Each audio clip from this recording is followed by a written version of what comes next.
Hello and welcome to today's lecture. Today's lecture is on Chapter 12, which is Preparing Your Speech. So, it's time to get ready.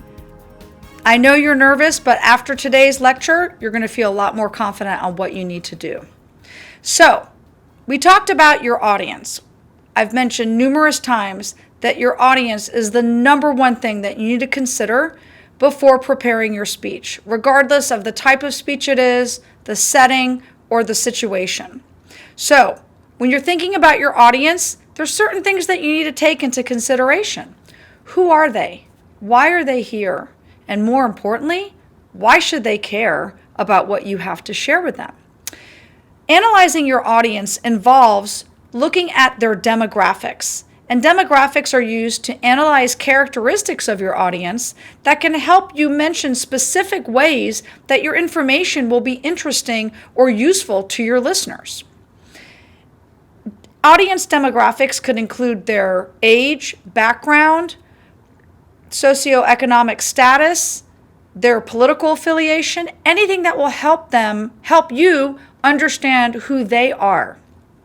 You can analyze your audience by possibly doing a survey with them and finding out their feelings and their attitudes, beliefs, and values on your topic. And that will certainly give you some very useful information that you can use to tailor your speech appropriately.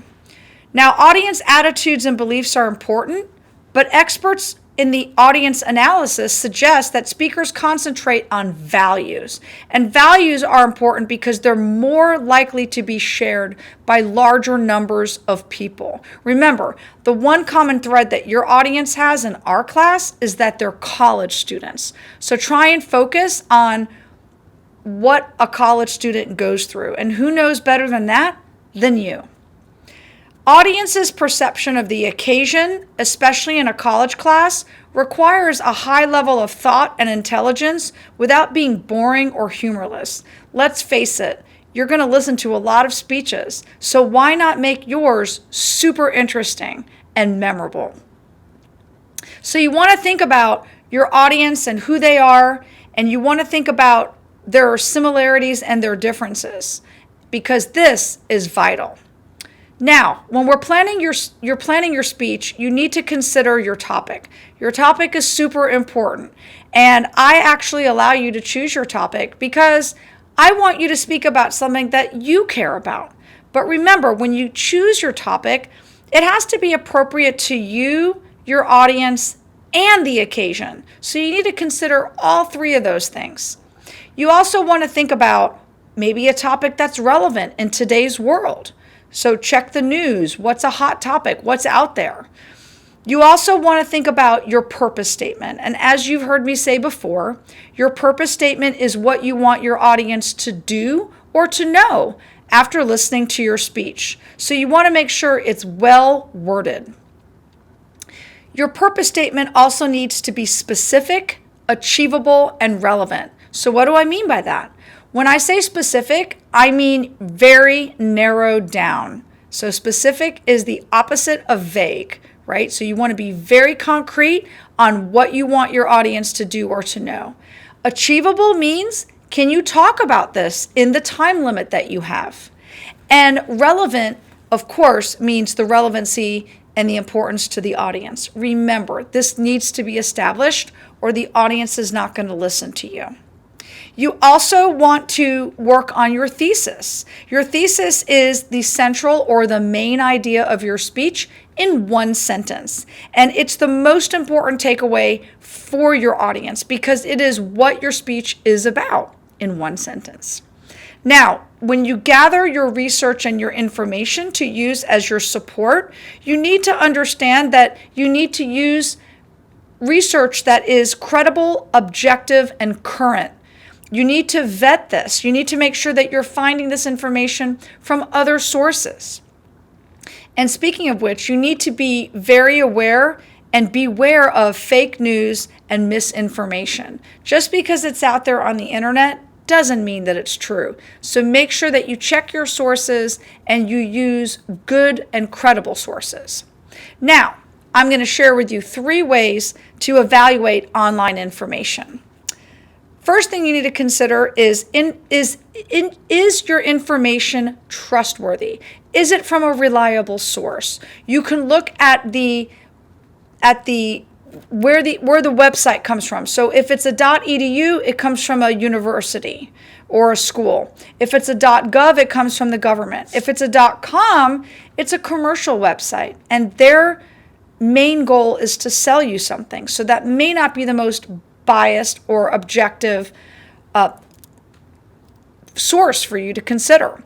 You also want, so first thing was trustworthy. The second thing was unbiased. And we talked about making sure something is unbiased and also current. Is the information updated? If you were having a surgery, would you want them to use medical techniques that were developed in the 1940s or the newest and latest and greatest medical advancements? Of course you'd want the latest and greatest, wouldn't we all? So make sure that your information is the most up-to-date as possible. So when you structure your speech, you need to make sure that you follow a structured speech outline with the basic speech elements of the introduction, the body, and the conclusions. So I'm going to be going over each of these sections in much detail, but I want to explain that in the body of your speech, you're going to be using supporting material that helps bolster the three main points that you're going to be sharing with your audience.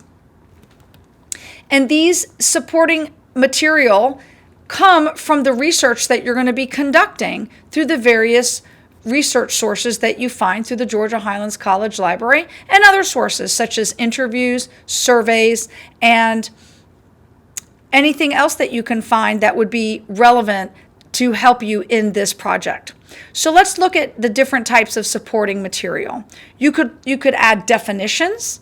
A definition, simply, you could look up Webster's dictionary for the word that you're going to define the word, cite the dictionary, and bam, there you've got a source and a type of supporting material. Examples are a specific case of a general idea, and that's a type of support. You can use statistics, which are basically facts in numerical form. Now remember, anytime you use any type of statistic, you need to cite where this information comes from. You could also use analogies or compare and contrast something.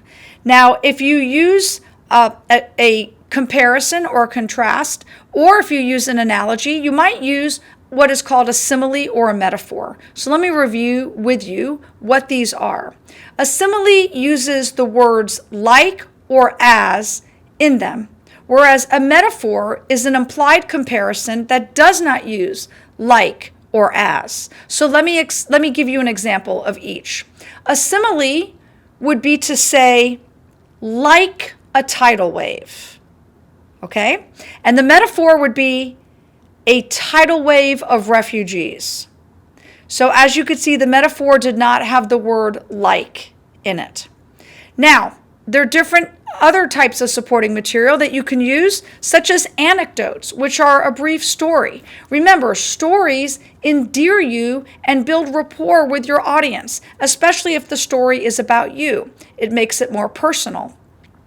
You can also use quotations or testimony. And all of these things are vital to having good support for your speech outline. And remember, I'm looking for a variety of support. So if you give me a speech outline and a speech and all you do is rattle off statistics and stats throughout the entire speech, I'm going to say that there's not enough variety of support. So make sure that you get your information and you get them from good quality vetted sources, and you use a different variety of information. It's also important that you give proper citation of your information, and we're going to make sure that you not only properly cite your sources in the body of your speech, you're going to do this orally, and you're also going to make sure that your MLA is properly cited as well, that you have a works cited with the proper citation format for each of your different sources. And when you cite your information, you want to state where the information comes from first and then the information. So for example, you could say, according to the Harvard Business Review in a December 2019 article entitled, "Why Saving for Your Future Starts Now," Dr. I. M. Rich stated that, blah, blah, blah, blah, blah. So remember, proper citation is vital during your speeches. Now let's go back to the proper speech outline and the proper speech structure. We talked about how you have to have an introduction, a body, and a conclusion. So the introduction and the conclusion are about 10 to 15% of your overall speech. The body of your speech is going to be about 70 to 80% of your speech. So when you're actually structuring and working on your outline, I advise you to work on your body first, because the intro and the conclusion is rather simple in comparison. So of course you have to figure out your topic and narrow that down. Of course, have your purpose. Is this speech to inform? Is it to persuade? You have to have your thesis, what your speech is about in one sentence. You're going to have your purpose statement, what your audience wants, what you want your audience to do or to know as a result of listening to your speech. You're going to have your sources. You're going to have your value statement, why your audience should care about your speech. And then you want to preview your 3 main points. So your introduction is going to be vital. And you want to outline your speech as you plan it so you can effectively organize your ideas. You also want to make note cards, and I cannot stress how important the note cards are. You're going to be limited to 5 one-sided note cards only, which I will collect at the end of your speech. I want to make sure that you don't write too many words on these note cards, because if not, your eye contact will be directed to your note cards and not at your audience where they should be. You also want to organize your ideas in a logical pattern that will effectively help you develop your thesis. So depending on what your topic is, if you're talking about major world wars, you will probably use a chronological pattern, because you're going to talk about World War I before you talk about World War II. So again, think about the logic of your organizational pattern as you're putting your body together. Now, let's talk about the introduction. So the introduction, as I said earlier, is about 10 to 15% of your speech.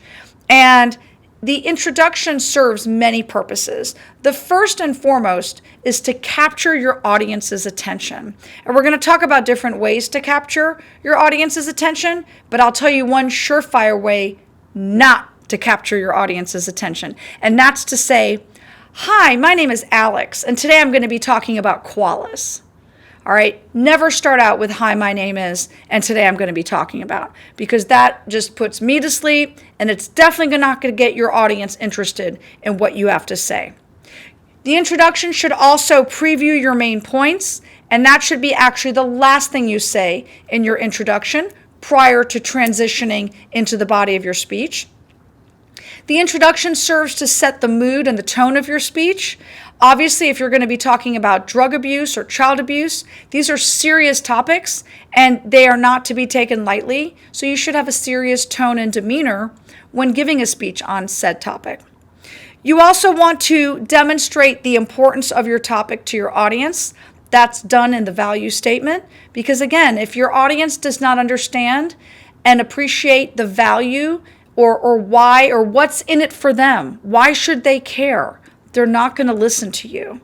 And honestly, the introduction sets the tone for your credibility. And again, the ethos, the speaker credibility, is determined by you, the audience. So again, the more prepared you are, the more organized you are, and the more confident you are, the more likely you are to build your credibility with your audience.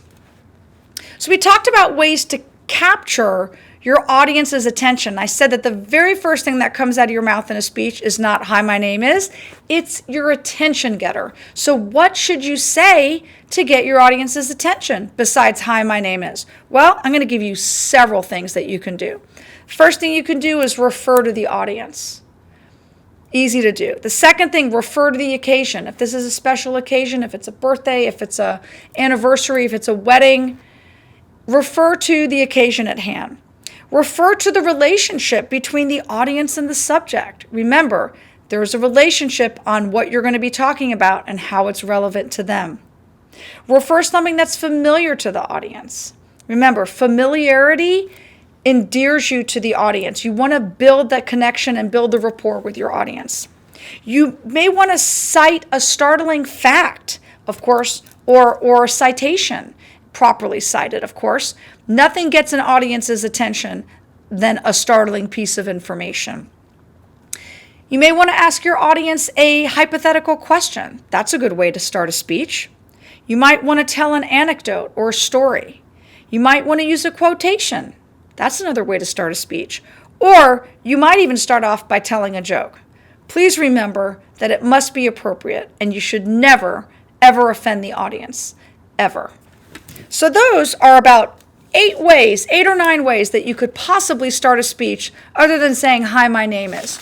Why don't you give it some thought and see how you might be able to start your speech? Because once you have them hooked, then you have to keep them hooked. So remember, your body must be well organized, well planned, and you must use transitions to connect one main point to the next. The final stage of your speech structure is the conclusion, and that's another 10 to 15% of your speech. And basically, the goals of the conclusion are to restate your thesis, review your main points, and end on a memorable and interesting note. Now, one thing that you have to do during your conclusion is to state a break light. And a break light is a signal word that indicates to your audience that you're about to wrap up. My personal favorite is in conclusion, but you could certainly say other things such as to wrap things up today or in summation, etc. Either way, make sure that your audience knows you're about to wrap up. Make sure that you restate your thesis, restate each of your main points, and end in an interesting and memorable manner so that your audience will leave your speech wanting to know more.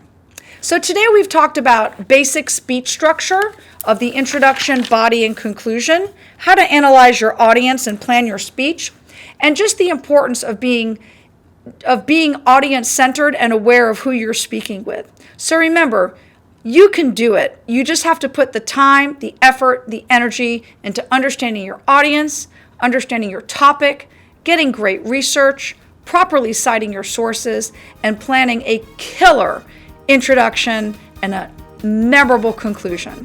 So I'm looking forward to hearing your speeches in the near future. I thank you for tuning in today and watching this lecture, and I'll see you next time. Thanks for listening.